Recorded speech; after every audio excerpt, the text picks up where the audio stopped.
বিশিষ্ট সাহিত্যিক ও কবি সুনীল গঙ্গোপাধ্যায়ের লেখা একটি বিখ্যাত ছোট্ট কবিতা আজ আমি পাঠ করে শোনাব। কবিতা বন্দি জেগে আছো। শুরু করছি। চরাচরে অন্ধকার, নিঃশব্দ নিশীথে ডাক ওঠে, বন্দি জেগে আছো। বন্দি কি ঘুমোয় নাকি জাগরণে তার বন্দিশালা?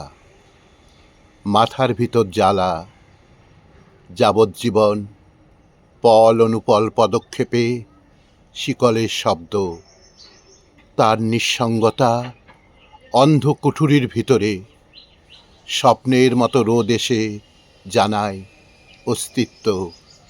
এ কি নিষ্ঠুরতা! যে রয়েছে চিরকাল জেগে তাকে প্রশ্ন, যে রয়েছে চিরকাল জেগে তার হিংস্র কঠিন মুখ গড়াদের ফাঁকে চেয়ে থাকে। তবু কপালের নিচে প্রশ্নের জ্বলন্ত দুই স্বর।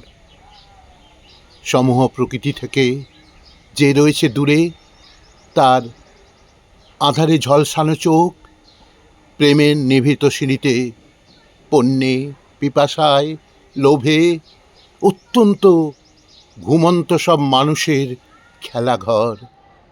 প্রতি প্রশ্ন ছুড়ে দেয় স্বাধীন স্বাধীন, প্রতি প্রশ্ন ছুড়ে দেয় স্বাধীন স্বাধীন।